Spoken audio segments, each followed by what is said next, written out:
Welcome to the Social Impact Journal, the podcast meeting founders, innovators, and experts driving change in our world. We are back. The Social Impact Journal is back after a few weeks away. I'm your host, Jack Farron, and we're now available on video on YouTube with new episodes dropping every Monday. Today, I'll be talking with Dr. Christian Harrison, an expert in entrepreneurial leadership, who will be talking about what makes an effective leader. Here's the trailer. You can see what's happening in the world today. Leadership is so important. I think what Celsus says that the only constant thing is change. For me, I say the only constant thing is leadership, because we need leaders. Leadership is influence. So if you want to be a great leader, you need to learn how to influence others, because leadership is very subjective. What is good to me might not be good to you. But if you're able to influence people, then that's what leadership is all about. Being able to influence others to achieve a goal.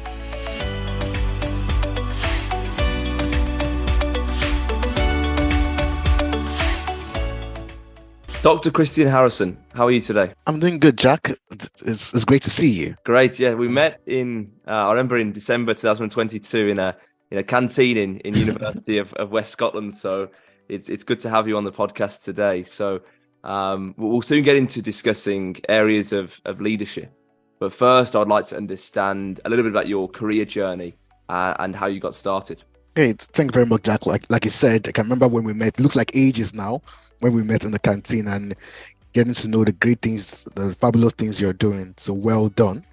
On my own side, first, thanks for inviting me. My career to date, that's a very interesting question. Many people don't know I'm a pharmacist originally, so that's where I started from. So my career started in pharmacy, so I'm still a pharmacist really. So that was my first degree. I finished then as with first class in pharmacy. So I studied pharmacy then one of the best universities in Nigeria, University of Lagos. And after doing that, I practiced pharmacy for a couple of years before I decided to move away from pharmacy. I came to the UK then. I did my master's in business administration. I was the valedictorian of the Aberdeen, that's the University of Aberdeen Business School during that period. And many people will say, okay, why did you leave pharmacy? I have a lot of friends that say, why did you leave pharmacy? I always tease them and say, I didn't like money. That was why I left pharmacy. I decided to leave pharmacy. But I think with life, there are always opportunities. So after doing that, in my master's, an opportunity came for me to do my PhD then. So I decided to do a PhD, and that was how my life changed. Because one of the things I realized while I was doing pharmacy, or as a pharmacist, is that I like to talk. I like counseling, and the opportunity to do that in a platform, a bigger platform, was quite appealing. So I did my PhD then in leadership, still in Scotland, and since then I have done a lot of things. Of course, went straight into academia, became a lecturer, written several books on leadership, became the program leader. Right now, I'm a reader in leadership in the university, soon to become a professor. And I've done quite a lot within the field. I'm also the chair of the British Academy of Management Leadership Group, supervised many PhD students that have become lecturers within the space. So I really loved academia, but for me, one of the things I really like is also the fact that I'm able to contribute as an author. Like I said, I have written several books, also in the media, talking about leadership, especially because we know that leadership is so important when we see what's happening in today's world, usually on the media, Scotland Tonight, on Scottish television. But I think for me, one of the greatest things I really like about what I do is the fact that I'm also able to support and give back. So I also run an NGO on leadership. It's called Leadership Mode, where I help to raise the next generation of leaders. That's really me in a nutshell. With a lot of administrative hats, but my career has taken me all through, and I enjoy it. I enjoy leadership because I write about it, I think about it, and I dream about leadership. And that's what I do. Thank you so much, Christian. So maybe a simple or not so simple question to get started. What does leadership mean to you? Okay, thanks, Jack. That's it's a very common question, and I always tell people leadership is the most observed phenomenon, but yet the least understood phenomenon on earth. Everywhere we go to, we talk about leadership, leadership, leadership, but still we don't know what leadership is. You go to Google and you type leadership, and you see over 5 million hits on leadership, skills of a leader, what it means to be a leader. A lot of people write so many things about leadership, but still, you can see what's happening in the world today. Leadership is so important. I think what Celsus says that the only constant thing is change. For me, I say the only constant thing is leadership, because we need leaders. And when you look at how a lot of people have defined leadership, they define it in different ways. I like Peter Drucker's definition. Of course, a lot of people know Peter Drucker. He says the only definition for a leader is someone who has followers. And it's true, because you can't lead the sky, you need to lead people. So if you don't have followers, you're not a leader. What I always say, for me, leadership is one word. Leadership is influence. If you're able to influence others, then you're a leader. So I don't say leadership is, there are different ways you can define leadership, but I feel like leadership is influence. So if you want to be a great leader, you need to learn how to influence others, because leadership is very subjective. What is good to me might not be good to you. But if you're able to influence people, then that's what leadership is all about. Being able to influence others to achieve a goal. Okay, so if being a good leader is to have influence, what traits or skills should an effective leader have to gain that influence? Okay, thanks very much, Jack. And that is one of the things that we always talk about in leadership. I always say, well, I know you said traits, but I always go against the whole foundation of traits. I always say that leaders, a lot of people say leaders are born and not made. I believe that leaders can be made, not just born. And that's why we in the leadership scholarly domain, we tend to argue about nurture and nature. So I'm always a very strong proponent of leadership skill development. And that's what I've written about over the years. And for me, leaders should learn to lead, and you need to have the skills to be a great leader. Looking at what's happening in the world today, you can see we just had a pandemic in the last 3 years, and the people that were able to do well were those that had the skills of effective leadership. And looking at what we are experiencing, especially with the cost of living crisis, you need leaders that should know how to lead. So what are the skills leaders should have for them to be able to navigate a pandemic, navigate crisis, navigate political turmoil or economic turmoil? I was able to develop a skill framework. That was 5 years ago. And I was trying to say, okay, these are the skills you need for you to be an effective leader. For me, there are 5 skill sets that are important. The first I always say is interpersonal skills. Interpersonal skills is key for you to be able to lead. Because if leadership is about influencing others, then you need to know how to relate with people. If you don't know how to relate with people, then you can't influence them. Leadership is about getting people to do things. And in being interpersonal, you need to be empathetic. If you look at what happened with the pandemic, you have to be able to understand what people are going through. You have to have that human side. And effective leaders over time are those that are able to understand people's emotions. So empathy is very, very key in leadership. Beyond empathy as being an interpersonal skill, it's also that it's very important that you're able to manage a team. Team management is very key, because at the end, leadership is not about me, but it's about we. It's about getting people to do things. Because at the end, if you're a leader, you need to be able to inspire and motivate people. So inspiring and motivating people are important in order for you to build that team. And one of the important skills as well, especially within interpersonal skills, is ability to communicate. We have seen over time that most leaders, the ones that are not able to do well, are those that can't communicate. Communication is not a one-way thing, like I'm talking to you and you're just listening. You should be able to listen as well. Many leaders, they don't listen. And that is the problem. Because if you're going to be a great leader, if you're going to make decisions, then you should be a good listener as well. And even in the real world, for many people that have kids, the kids will be happy if they know that, yes, daddy is listening. Okay, or maybe, daddy could be Santa. But still, it's all about listening to people. So listening is very key in leadership. Effective listening is important. And most importantly, within the interpersonal skill set, you also need to understand yourself, because you can't understand yourself, Like you can't lead people if you don't understand yourself. So you need to be self-aware and self-critical. So I have this taxonomy of interpersonal skills. Also, the second skill is also conceptual skills. Conceptual skills, along with interpersonal skills, are important. Because when you look at conceptual skills, you're able to see the whole picture. And as a leader, you should be analytical. In making decisions, you should be able to know, yes, these are the facts. These are the things that I need to look at the facts and make decisions. Leaders don't just make decisions like that. They need to look at the facts before they make decisions, and that's important. So as a leader, you need to be analytical. You also need to be able to generate great ideas, and idea generation is key, because I'm not going to follow you, Jack, if I don't know the ideas you have. So great leaders should be able to generate ideas, think beyond the box, challenge the status quo, and that is very, very important in leadership. Beyond that, you also need to be able to solve problems.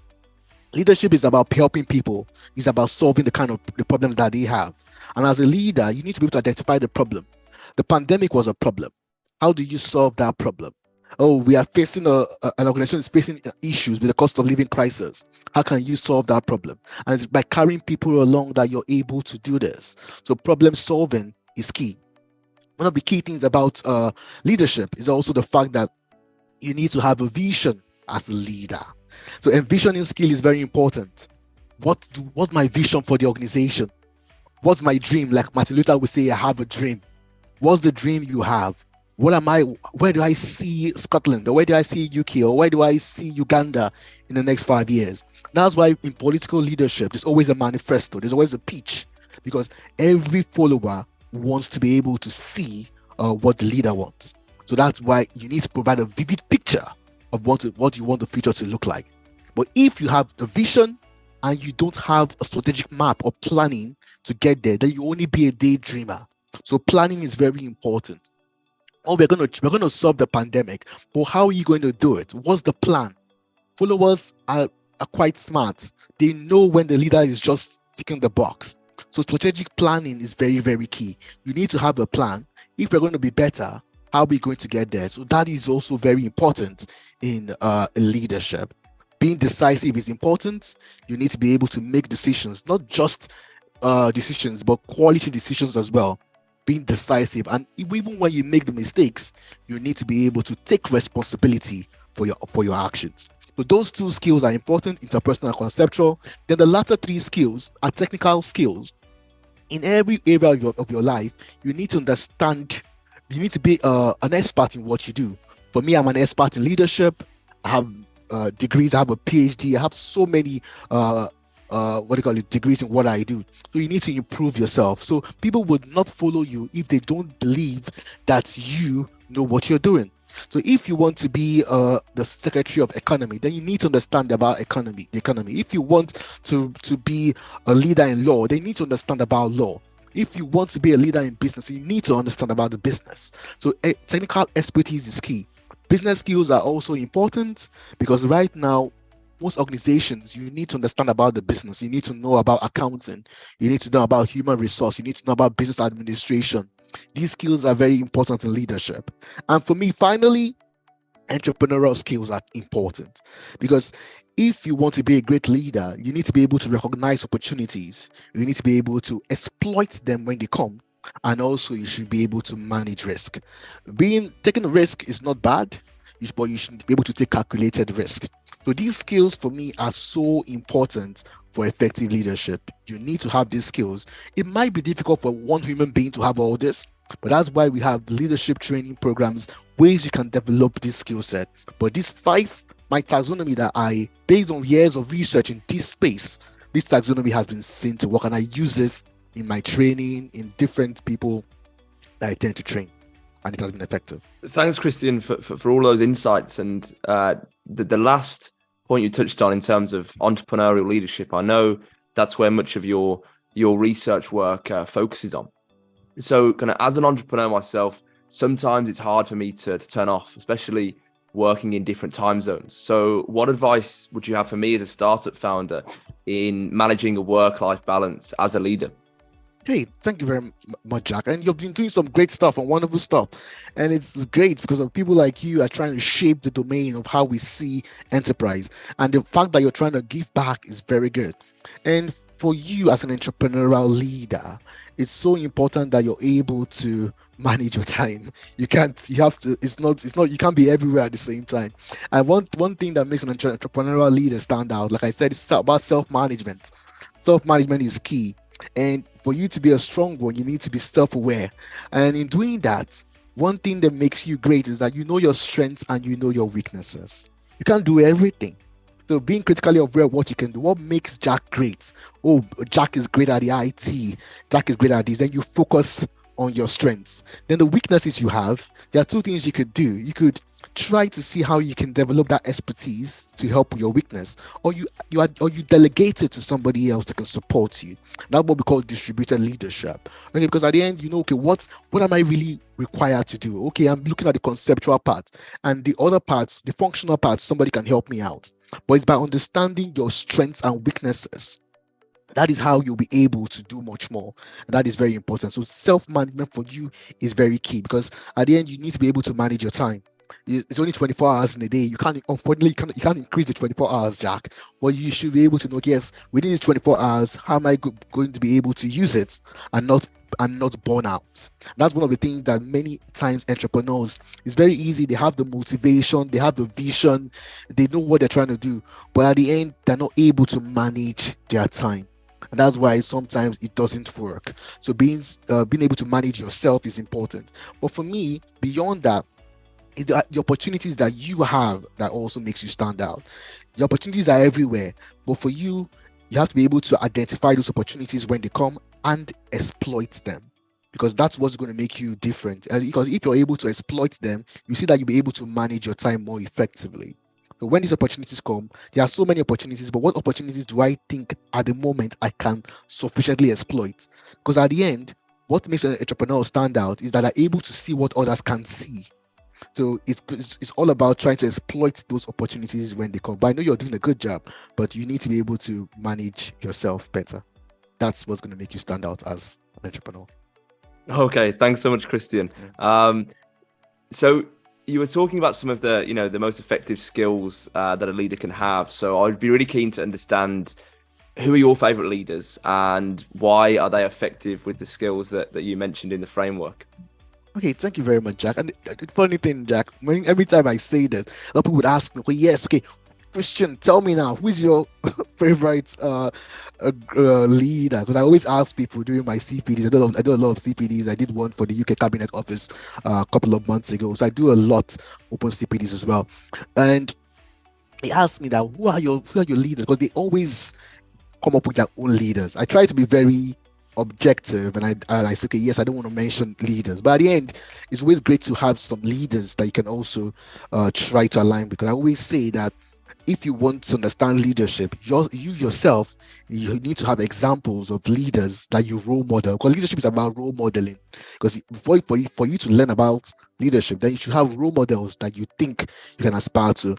For me, I'll give you two good examples of leaders over the years. Based on my expertise, I've always pictured them as, I won't say great leaders, but I'll say effective leaders. The first is a very common example. Many people know him, the late Nelson Mandela. Nelson Mandela is really a strong leader because he changed the way a lot of people view leadership. For many people that don't know Nelson Mandela, when he died, the world literally stood still for the man. He was a great man. He won a Nobel Prize for Peace. He was the first Black South African president. During his time, there was the racism in form of the apartheid in South Africa, and he was in prison for many years, and he almost died. He was ready to die for the cause that he believed in.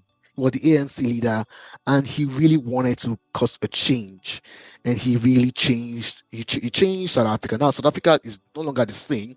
And for me, one of the things I really I like about him is he could have stayed so long as a leader, but he decided to walk away after 5 years because he felt that you should give other people a chance to lead. So there are two remarkable things about Nelson Mandela that I always try to tell people. First, he served others, because leadership is about serving people. It's not about people serving you. It's about being a servant leader.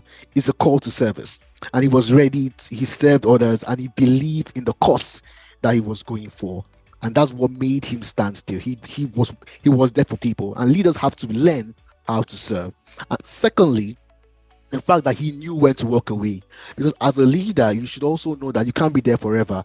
You need to be able to nurture people to take over leadership positions, and that is one of the things that Nelson Mandela was very good at. That's why he's loved. That's why when you ask a lot of people, everybody aspires to be Mandela. He was a great communicator. He was a very strong motivator and also an inspiration. And the second example I also tend to give is it's not a very popular one, but it's JF Kennedy. A lot of people will know him. Unfortunately, he was assassinated. He didn't stay so long as an American president. One of the things I like about JF Kennedy is the fact that he was a very good communicator. So when I talk about communication, I think there are very few American presidents that could communicate better than JF Kennedy. He's known for several quotes, and one quote that I always like and I talk when I do my classes or when I write is, he said something that, don't think about what America can do for you. Think about what you can do for America. That quote has stood the test of time, because as a leader, he was trying to tell people that it's not about just the leader, it's about you as a follower. So don't think about what Christian can do for you. Think about what you can do for Christian. So at the end, it is a communal responsibility. We all need to work together for us to support the leader. So he was trying to give responsibility back to the followers. And that is what leadership is all about. It's not about one person, but about a team of people.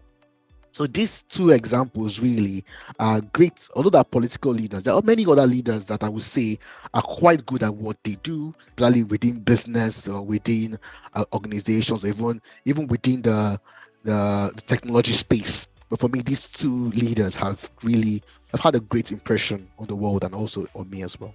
Okay, thanks so much, Christian. I'm aware that you're currently part of many different institutes and research projects. So is there any particular projects that you're working on right now that you'd like to tell the audience about?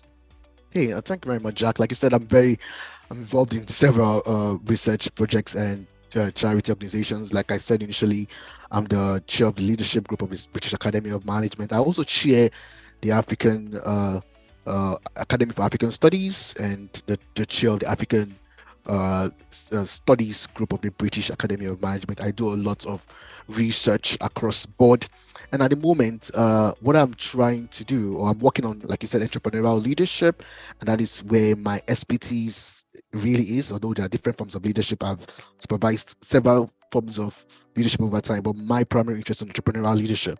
At the moment, I'm working with a colleague and we're trying to look at entrepreneurial leadership competencies. So, because I've done frameworks on entrepreneurial leadership skills across board, but right now I want to look at both the behaviors and competencies of entrepreneurial leaders.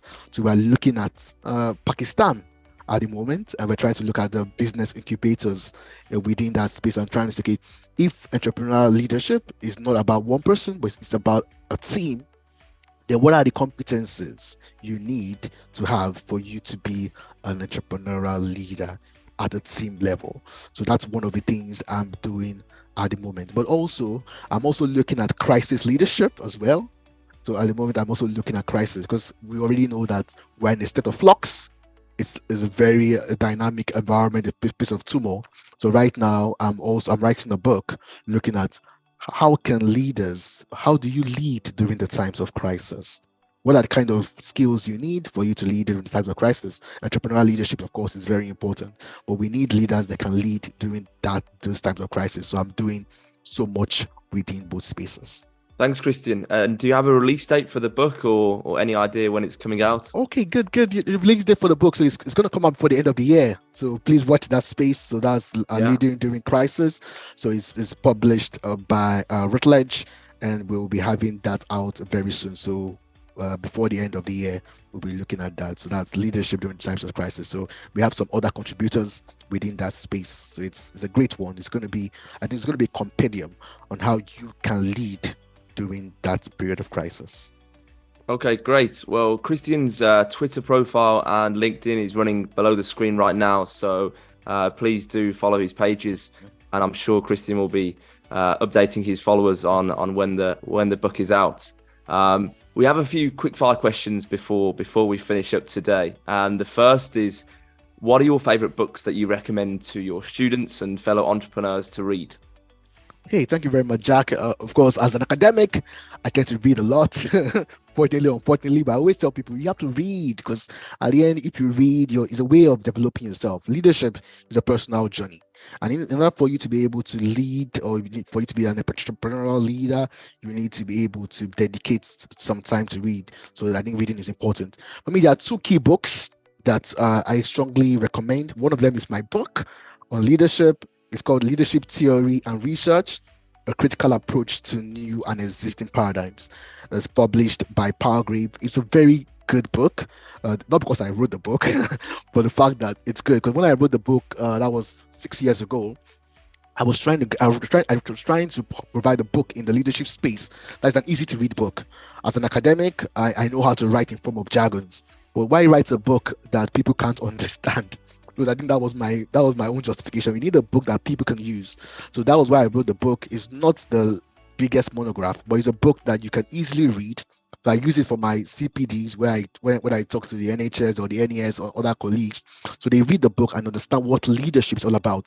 So if you want to know about how to become a better leader, if you want to know about the skills of leadership, if you want to know about the difference between leadership and management, then that is a very good book for you to read. How do you develop your leadership ability? So I tried to do that, and it was published by Palgrave, and it's called Leadership Theory and Research, a critical approach to new and existing paradigms. So that book, and the book is really out there.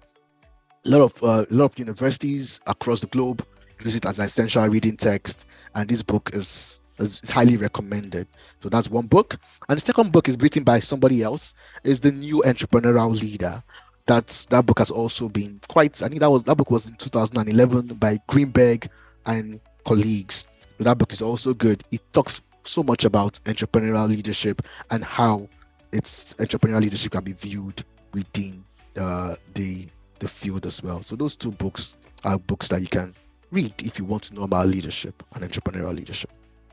Okay, great. We'll include the link to Christian's book in the show notes if you're watching on YouTube or if you're listening in on Spotify or Apple Music. Next question. This is a global podcast, and I'm always curious about where my guests have the opportunity to travel to. So with all of your work and research, what is the favorite place that you've had the opportunity to travel to in your career, and why? Okay, good. A very interesting question. I've traveled across. I'm sure Jack must have traveled more than I have, but I've traveled across the globe. I've gone to different places, both on business and, of course, a pleasure as well. But I think the part of the world that really struck me was, surprisingly, it's the picture at the back has the name on it, and that's New York. So it looks like where you are at the moment, or where the picture is. That's one of the parts that's really had a great impression on me. So I can remember I was in New York. That was 7 years ago, and it was one of the. I went there for a conference then, and it was a good one. It's then that I was able to meet people, and to meet people across the globe. But I think that the world, seeing how New York was with the World Trade Center, and the fact that it's a community, one of the alpha cities, like many people would know, and it was able to get people all together from different parts of the world. To me, that was one of the things I loved about the city. So New York, to me, had a very strong impression on me because of its. Again, they have a very strong management community as well within the states, and it was great to see how people were able to come around, both academics, both practitioners, and it was a lovely city to go by. So to me, New York was good. But beyond New York, I also like, when I do my projects, I like developing countries, and for me, Nigeria is also one place that I like to go as well. I've done a lot of projects in Nigeria. I did some training for the vice chancellors there, and every time I go there, it's always good because you can see how you can support others. There was a project I did a couple of years ago on supporting asylum seekers or refugee women around that area. So those two cities, New York and the thing is, it's quite as an opposite. It's a polar. When you look at it, quite opposite, because New York, of course, is an alpha city. Nigeria it's not an alpha city, but still, those two places have a very strong. I've had a very strong impression on my time. For sure. Thanks. And This podcast is called the Social Impact Journal. So if you had your own social impact journal and you could write a piece of advice for a young or a future entrepreneur, what would you tell them to inspire them? I'm thinking. I think it's very important because at the end, leadership is the young people. Because at the end, the young ones are the leaders of tomorrow. And in order for us to think about leadership, and since leadership is about getting people there, we need to think about the young ones. And that's why the NGO I run, Leadership Mode, is to support the next generation of leaders. Because the older ones are going to go, so we need people that can take up the position of leadership. And for me, one thing I always tell the young people, because I've written a lot of articles. There was an article I wrote recently. I think that was in the conversation. What I was trying to say, the young ones should not be afraid to fail. Failure is not a bad thing. In order for you to be a great leader, you should learn to fail. Learning to fail is good, but it's not just failing, but it's about learning from your mistakes. So if you've never failed as a leader, then you've not led before. If you've never failed, then you've never been successful. Because at the end, you need to. Because many of the time, because you can see, you hear the likes of Thomas Edison, how many times he failed before he could create what he invented. So you see that it's so important that you don't be afraid to fail. Failing isn't bad, but it becomes bad when you stay where you are. So you have to learn from your failures. And then for me, that's what I tell all the young entrepreneurs, all the young entrepreneurial leaders: learn to fail. Failure is not a bad thing. Take risk. Taking the risk is not bad at all. Learn from your mistakes. Don't fall on the floor. Don't say, no, I can't do it. I failed already. I can't. You would not succeed if you don't act. So start acting. If you want to be a great leader, what do? Start practicing leadership. Practice.